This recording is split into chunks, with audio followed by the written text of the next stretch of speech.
It is Thursday, and it is on tape this time. And Niko, we know that the coffee is there. Go ahead and hit that spoon spinner for me one more time. Is it hitting the edge of the cup? Is it anywhere Oh, close? it's not. I left it in the kitchen, but yes, I was sitting there spinning a little tiny bit of sugar. I don't like a lot of it. I just kind of give it a little love, like call it, and then I just give it a nice little stir over the top. And yes, you caught me right on before we hopped on the air. But yes, definitely that coffee's brewing. Little holiday blend from a local Oh, coffee okay. shop, and yeah, just excited to be here with you guys and talk about everything that went on Wednesdays. I'm starting to really like this midweek games just because they give us so much intensity and dramatics. So I love it. You ain't kidding, brother. All right, so it is John and Niko for Thursdays with Niko, and Niko's on his second cup, and I'm on my first cup of Mountain Dew. So we're right on par with how things normally line up. Let's get into actually, let me go back a little bit before we talk about Wednesday and get into the discussion about Jordan Morris and what it was like and what it means to have him around, even if he's not at full strength heading into the postseason. What's that like for Seattle now? He's huge, man. You saw how it uplifted the stadium as soon as he came on for just some minutes, giving a lot of intensity and speed, explosion. We talked to him after the game. I thought it was interesting that he mentioned Brian telling him that he just wanted him to be very energetic and just to provide that explosiveness and aggression. And it wasn't always going to be perfect. He was just coming in. All that Brian wanted is for him to have the right intensity. I thought that was fantastic. I thought he did that. From a locker room standpoint, is great because he does provide confidence to the rest of his team. They know what he's about. Niko knows what he's about. Raul knows what he's about. I mean, they know the work ethics there, the talent is there. So it just provides you with that confidence. And now, from a depth standpoint, it also helps because with the possibility of this team being without Raul Diaz for at least a small portion of time, um, can could have been worse without the possibility of a Jordan Morris coming in and playing either that lone striker or as a secondary striker, or just providing you with more of a punch in the final third because Raul Diaz did come off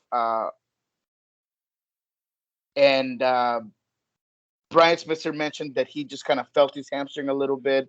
However, later Raul Diaz had an Instagram post where he sounded very concerned. Then this week, during a local radio station, KJR, he mentioned live that there was some sense of concern. I'm hearing the same things. So I'm hoping it's not a huge injury. I'm hoping it's just a small re-aggravation of that hamstring because you saw what he did against the LA Galaxy. He provides a different approach to the game. He has that Panenka goal. So it was Mhm. upsetting to see him go down. But because of that, it's so important to have Jordan Morris back because of all of those elements. So then, how, I guess, philosophically, is Jordan Morris when it comes to setting up the lineup and formations and things like that? How does that disturb the philosophical karma and everything that's been laid out for Schmetzer when it comes to personnel, job duties, job descriptions? Now you're reintroducing Jordan Morris into this. How does it disrupt the everything that's been put together for this house that Schmetzer has put together so far this season? Does it disrupt it even? I think that it would have if you have a full squad and perhaps those players that have been so good at this system were there, but because that's potentially not the case, I think it's going to make things a lot easier in terms of his assignments and ability to adapt to this new style of play. I don't think there's going to be a rough transition.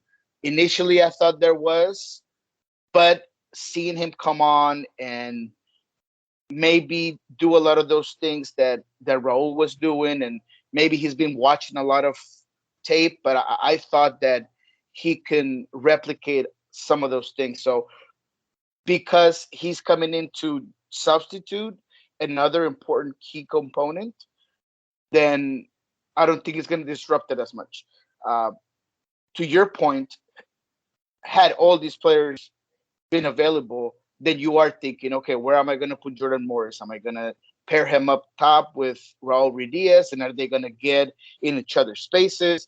Do I bring him down as an interior midfielder and allow him to just push out to the flanks a little bit and bring in Medranda or Smith more in those internal channels? So I think there would be more of a conversation with Jordan about where he might fit into this system. All right, now let's get into last night. And it was 4 matches to get everybody up to 33. And if you're Houston, you're in the barn now at 34. You get to watch everybody else on Sunday. The 4 matches, Montreal in the East scores 2 in a hurry to stay in contention for a playoff spot. Atlanta United, goalless draw, where in the last 15 to 20 minutes, it seemed like they out-Red Bulled Red Bulls to get out of New Jersey with a goalless draw. And then the action out west, and really the one that impacts Seattle the most. Yes, it was 3 in a hurry for Portland, 3-0 at the half. They beat RSL 3-1. But the one that I want to focus on with you initially is the clunker that Sporting Kansas City puts up in Austin. And it's now 3 teams separated by 1 point, one at 59, 2 at 58, and it sets up a crazy situation for CONCACAF Champions League spots, for who's going to win the West. It was a chance for separation. Sporting did not get it done Wednesday night. Absolutely, and it was a surprising game. It was a game that I came on to watch once the first goal had already gone, because I got a phone call and it's like, hey, Austin is up 1-0, and I'm running trying to get ESPN Plus on my TV, and I start watching it, and you have to give credit where credit is due. And Austin just look inspired. They looked like they wanted to go out with a bang, and they all played well. I mean, within the first half, they're up 2-0, but it's not just that. It's how well they were playing. Jared Stroud had the best game I've seen him play with Austin. Mm-hmm. I thought that Diego Fagundes, who is, one of the nominees for Comeback Player of the Year, I believe, Yep. but he has looked fantastic. He's really grown into the system. He is a distributor. He was putting in balls, fighting off defense. He was just doing a little bit of everything. Even Julio Cascante, who is a very streaky and intermediate player, where That sometimes he's ball very for the good. second goal was right on with Cascante involved. Yes, exactly. So it just seemed like everybody was on their best game. And Sporting Kansas City was trying to get off their own third, and they were trying to have a little bit more efficiency out in the flanks, but they just weren't able to do that with so much ease. And even the times when they would pressure well, and Austin would make those mistakes that they've been doing throughout the whole season, Sporting Kansas City wasn't capitalizing on those. So I just thought Austin did a very good job. That stadium gives them a different feel, a different effort, and you got to give it to Austin.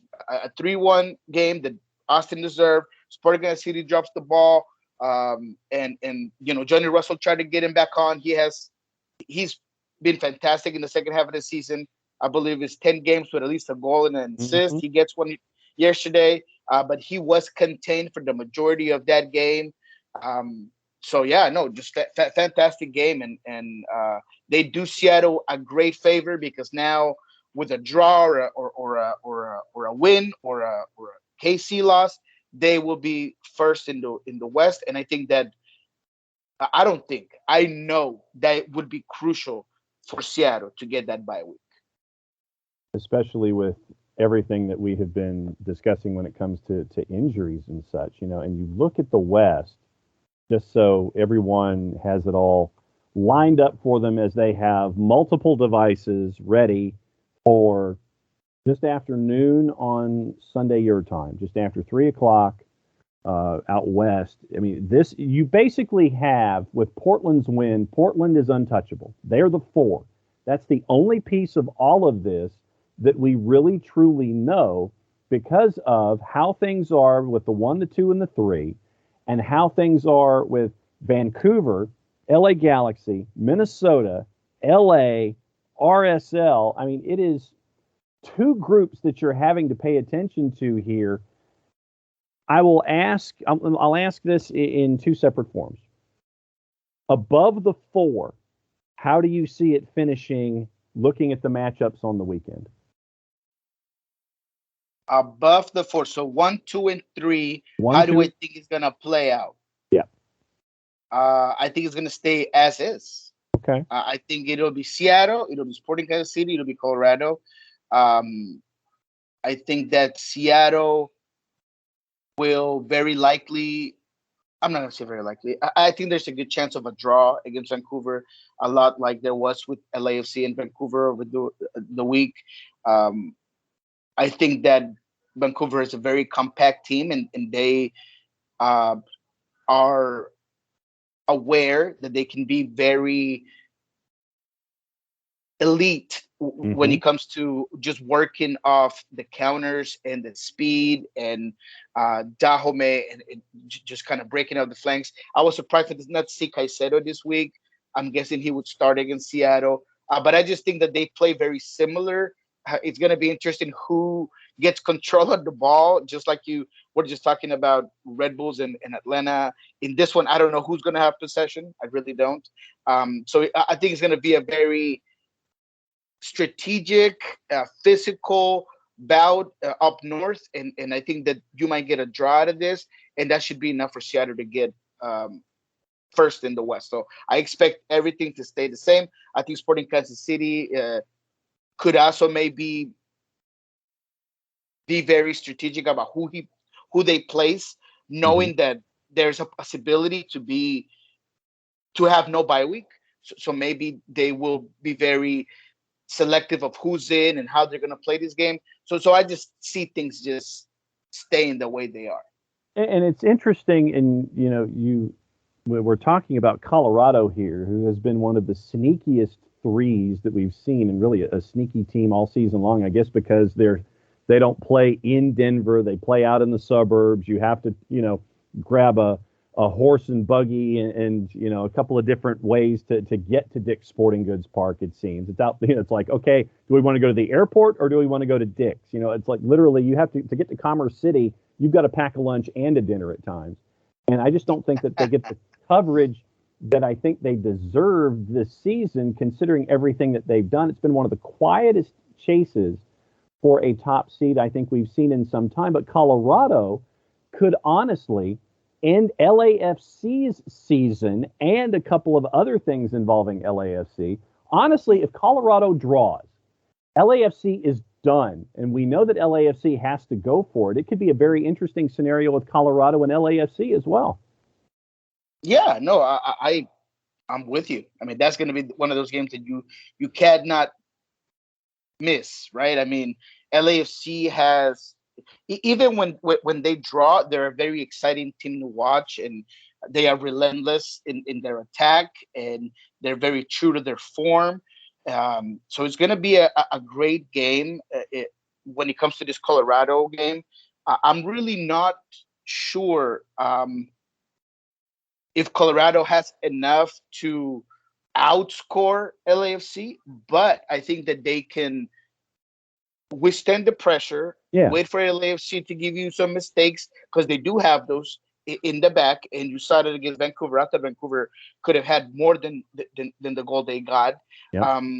So I think Colorado could do a lot of those things. I think you're right. Colorado, we've talked about this, and we've said that they have done a really good job of building a group that is a good combination of MLS veterans, speedy guys on the flanks, a very good, in my vote for MLS goalkeeper of the year in William Jarborough. So I think they have a very balanced team, and they don't get the respect that they perhaps deserve because it's Colorado. But I think that they have a very solid unit, and I really do think that they can get a win and or a draw. But I wouldn't be surprised if they get a win over LAFC, despite how good LAFC has been. I think Colorado, because of how they play and the balance they have from that from goalkeeper to the top forward, I just think that they can really pull this game off. And then the wacky one below the 4 is Minnesota and LA at Dignity Health Sports Park, because I know we've been talking when you, Jason, and I have been on Thursdays, and we've been pointing at Minnesota as the shakiest in the bunch when it comes to surviving the top 7. LAG, if they get a win, that puts them at 50. They could be the 5. Minnesota and Vancouver, they're at 48. If RSL does something, weird against Sporting, if LAFC ends up getting full points against Colorado, which would benefit the Sounders, Minnesota and LAG, I think that's the one, if you're looking at something below the 4, that's the one that seems to be the fulcrum. That's the one that's going to be dictating everything else in the shell game at 5, 6, and 7. Yeah, no, absolutely. And that's a big one. I mean, interestingly enough, you're right. I think we kind of missed a little bit. No, we didn't miss, because I mean, Minnesota is a shaky team. There's no doubt about that. But I think that I was unaware until recently this week. I was kind of looking at everything, how shaky themselves have LA been, and how very easily they can get bumped out of the playoffs if they drop a game against Minnesota. And Minnesota does have moments of brilliance, and they do have players where they can give you a lot of trouble. And I think you've seen that recently. You just can't bet on them because there's so much inconsistency. But that Sporting KC win, that was huge. And you saw a little bit about what they can do if they can give it enough help for Reynoso to just shine, and Fragapane can be on point, and Hunu can maybe not be a scorer, but can take space and occupy the center backs and allow pockets of room to just open up for either Lot to come in or Reynoso to come in. They could really win a game. So I think this is going to be one that is almost impossible to predict. But what I do know is that it's going to be a very, very good game. One more Western question before I asked you the question about the East. Niko Moreno, Pulso Sports, and hanging out with us here for his Thursdays with Niko and his second cup of coffee. The tackle by Dia on Reynoso. That was one of the nastiest things I've seen in quite some time. And for him only to get a yellow in game and then the subsequent, I think it was a game after the fact, I don't think it was enough. I thought it was one of the harsher tackles we've seen in quite some time. I think that we're all lucky. I mean, and I'm talking about the player and the club and not as fans, that this wasn't a career-ending tackle. I mean, it had all the potential of being a Steve Sakuani type moment in soccer. I mean, it was a reckless, unnecessary. It was overly aggressive and nasty. I mean, it was just. There's not enough negative adjectives that you can put to that for a referee to start with a yellow, and then we go to the disciplinary committee and they decide to give him one game. I mean, we are the MLS is setting a bad precedent on how they view tackles and their whole player safety mantra, it just starting to look like a hypocrisy, or just a just words, because they are not doing enough to hold players accountable, to show how serious they are, and really make players think when they're going to go fight a 50-50 ball, because they're not doing that right now. Mm-hmm. If I'm a defender, I'm looking at this and I'm saying, hey, next time I go battle a ball, I'm just going to throw my body, and we'll see what happens, because obviously it's not a huge deal. One game is just not enough. That's all I can say. That could that should have been 2 games and maybe 2 days in jail. I mean, it was an awful tackle. I was just surprised and disappointed once again about how this whole thing played out. Blanket question about the East. Here's the matchups that mean stuff. Montreal and Orlando could be an elimination game. Nashville and Red Bulls, no Klamala. NYC and Philly are engaged. DC needs a big win over Toronto because there's math involved. Columbus and Chicago are done. Atlanta, basically, they're in the playoffs. They need to lose to Cincinnati by 7, stuff like that. When you look at the Eastern Conference and how crazy it could be when it comes to decision day, we know that New England, with their new crest, they're off and running. They're 20 points above everybody else. But you could end up with some flat out wackiness with things falling one way or the other. Philadelphia 53, Nashville 53. Nashville can't get to Philly if they own the same amount of points because of the least amount of wins. NYC's at 50. Atlanta, Orlando, Red Bulls, Montreal at 46. How crazy is the East going to be for you while you're sitting there having your lunchtime sandwich at Lumen getting ready for your match? No, I think it's going to be extremely interesting. And well, actually, I wish I was going to be at Lumen. It's going to be in Vancouver, so I won't be. I won't be making the trip either to Vancouver. But I will be definitely sitting on my couch, maybe make some good wings again, and sit down and watch these games. But it's going to be really even crazier than the West in a sense, because there's so many different teams that can get in, so much movement in the standings. And I'm looking at Nashville and I'm looking at Philly because I feel like there has been certain consistency. I think that New York Philadelphia game could be taken as a entry to the playoffs, just because these teams could see each other again, and they're gonna want to have that momentum and mental win over the other.